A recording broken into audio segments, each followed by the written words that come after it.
The looters love you, Charles. Ah, you know, I support the right to protest.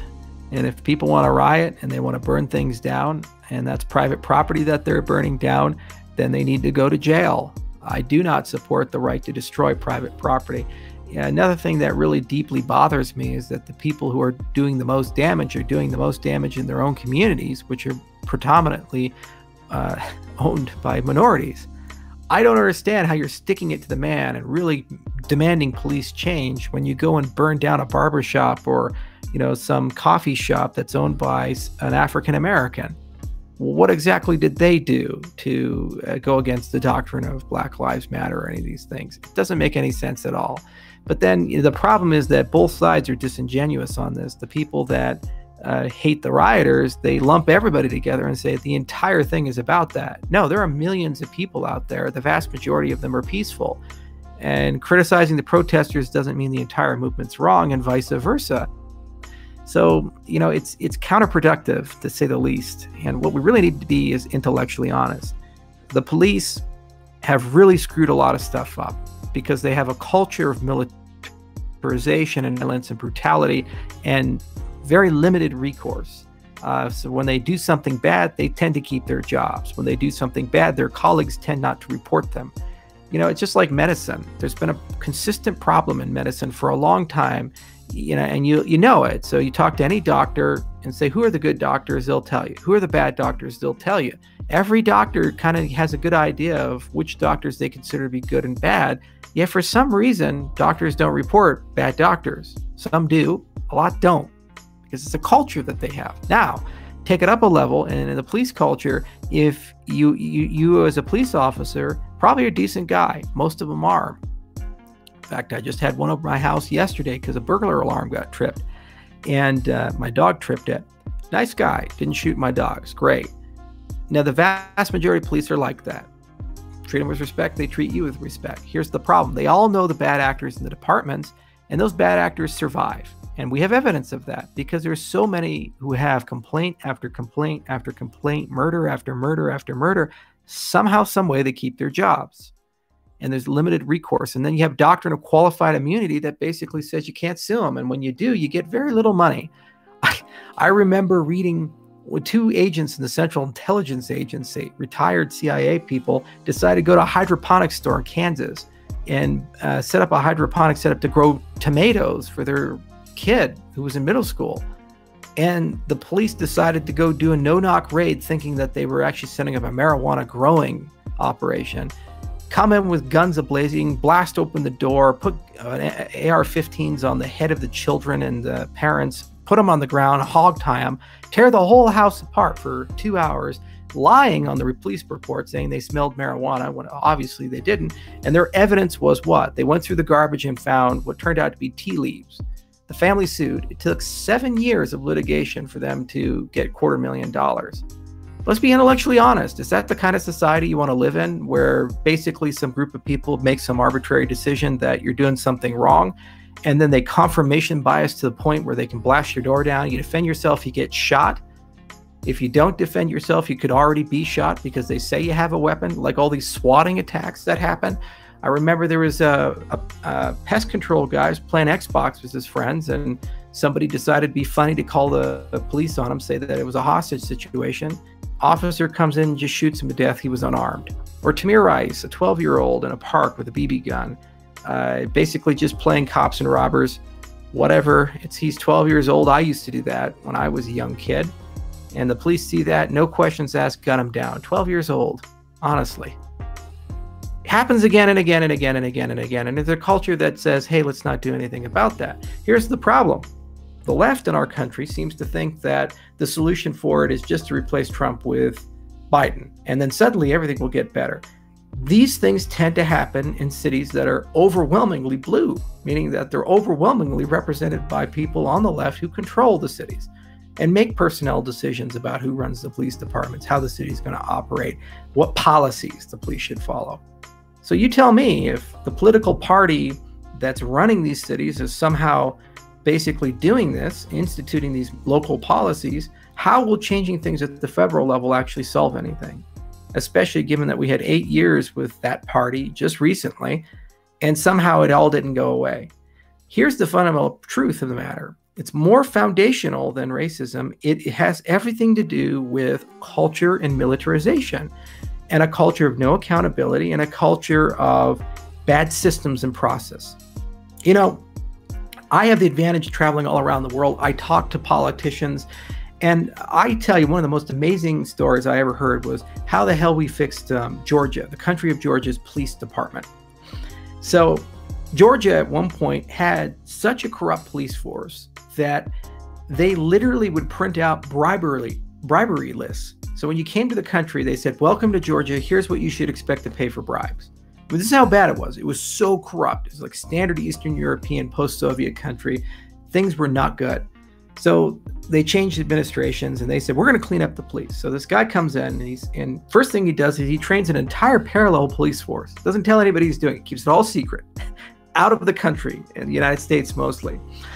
And after they were all trained up, he went and fired all the police in the entire country and replaced them with the parallel new force that he had. Then he had a second group of police whose day job was to do nothing but randomly pull over police officers and check them for cash. He banned any police officer from having cash on them. And if they had cash, instantly fired while they were on the job, because you pay bribes in cash, right? And they went from one of the most corrupt to one of the least corrupt police forces in all of Eastern Europe, and eventually all of Europe.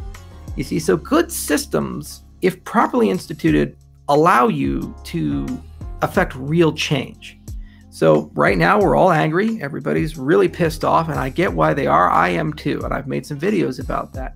But then when everybody calms down, we have to ask ourselves, how are we going to fix the problem? And putting a guy who's 78 years old, who's been a politician for 50 years, who was in the last 12 years, 8 of them was this number 2 guy in the executive branch, won't solve anything. Here's how we really change the system. At the municipal level, every single department, you create proper standards for conduct, and you really think carefully about how do we change the culture. You demilitarize the police and don't let them have military equipment or military tactics, and you end the war on drugs and get rid of all these vice squads. Okay, everything gets less violent. We stop incarcerating 1% of our population, and things gradually get better. And yeah, you have to do some targeted enforcement. And yes, you still do occasionally have to have some rough tactics because things like MS-13 exist and so forth. But you don't use the fact that a minority exists to judge everybody as a criminal. You know, the other thing is that it's a hard job being a cop. It really is.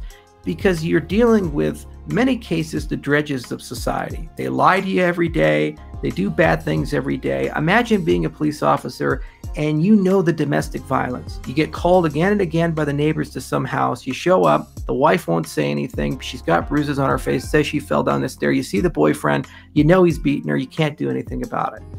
Now take that and 100 other cases like that and see that every single day and ask yourself psychologically, if that is your day job, day after day after day after day after day, people spit on you, they say terrible things about you, all these things. At what point do you get a little PTSD? At what point do you get a little cynical?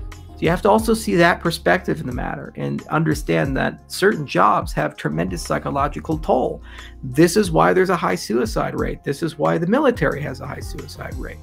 So you can't just solve the problem by saying they're all bad and everything's horrible and they're all racist and bad and so forth. Because let me get this straight. You know, the black police officers are also racist against black people. No, it's a culture issue. It's a systemic culture issue. And it's also a situation where these people tend to lose faith over time in humanity. And as a consequence, they tend to treat people in a very transactional way. And they tend to view people on a threat matrix. And if you happen, for whatever reason, to be high on that matrix, or they stereotyped you, you just get treated like garbage, no matter who you are. I get treated very fairly by them because of who I am. Just sad, but it's true.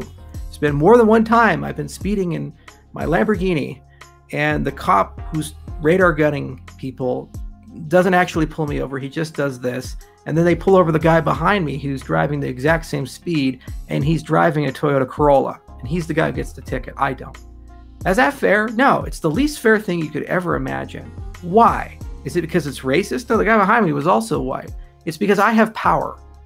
it's not arrogance. It's just the fact that I have connections and money and other things. And if they pull me over, they know that, well, I can get a lawyer. I can fight back. I can, out of principle, make their life a living hell for 6 months just as a sadistic little game. The guy in the Corolla is probably driving to work, living paycheck to paycheck, and he doesn't have time, money, or resources. So they tend to pick on the poor. Those are the people who tend to get hit. It's just how this is. We expect that to be different, that like somehow life is super fair. It's not. So the whole point of a constitutional republic, the whole point of progress is trying to find different ways to do things. So if you want enforcement systems that are fair, build systems that are intrinsically fair. Build incentives that are intrinsically fair. Stop using police officers for revenue collection. Okay, no firefighter ever gives you a ticket, and somehow everybody loves the firefighters. Is that a coincidence? Think about it. Think it through honestly. Okay, and then you ask yourself, where are the failures consistently happening year after year after year, situation after situation after situation, and then you intervene there and you say there's something fundamentally wrong with the way that we do things. The systems are broken. Okay, and don't ever think that if only we have more moral and just people, then everything will be okay. Systems don't work that way. I, as a CEO, would be failing my company if I said the only way my company can succeed is if I have the most brilliant, talented, capable people in every single role. Because even if I'm so fortunate to have that be true for today, as we become bigger and get to 1,000 people, 10,000 people, 100,000 people, the law of averages sets in, and eventually you're going to get a bad actor. Eventually you're going to get an average employee. So if you're reliant on exceptionalism to be successful and true integrity to be successful, your system will always fail long term, 10 times out of 10. You have to get the incentives right, the systems right, and the system has to keep people honest and keep people accountable. That's why cameras exist, body cameras and these things. Okay, so that's how we solve this. Now, you're not going to hear that from the left. It's going to turn into a whole argument about equality and equity and social justice and this and that. And suddenly we're talking about the Green New Deal, and suddenly UBI and all this other stuff will just materialize. And the root cause will be completely glossed over, and they'll try to harness all this rage and anger and move it in a different direction. I encountered this personally on the right with the Tea Party. When I signed up for it back in 2007, we talked about only 3 things. Choose liberty, follow the Constitution, and sound money, and a humble foreign policy. Okay? That was all we talked about. That's all we cared about. And then a few years later, suddenly it was, oh, well, we don't like gay people, and we don't like abortion, and let's talk about conservative principles and vote Republican. What the hell did that have to do with those prior 3 things that we had? The organization got co-opted because people recognized that there was power and money there. There were millions of people that were very angry. The same thing for Occupy Wall Street back in 2011. What happened with that? Got co-opted. Where did it go? Do we have any real change? So we're now in the exact same situation. All the cities are on fire. People are rioting. The people are being hurt the most vulnerable amongst us, the poorest amongst us. And all this will eventually calm down a bit. And then we have a very small window of time for real change. Defunding the police departments won't do anything. It's just asinine stupidity, because they exist for a reason, like a firefighter exists for a reason. You have to fundamentally talk about the system and the system's relationship to people. That's why I like cryptocurrencies, because we're right at the root cause of a lot of the evils of society.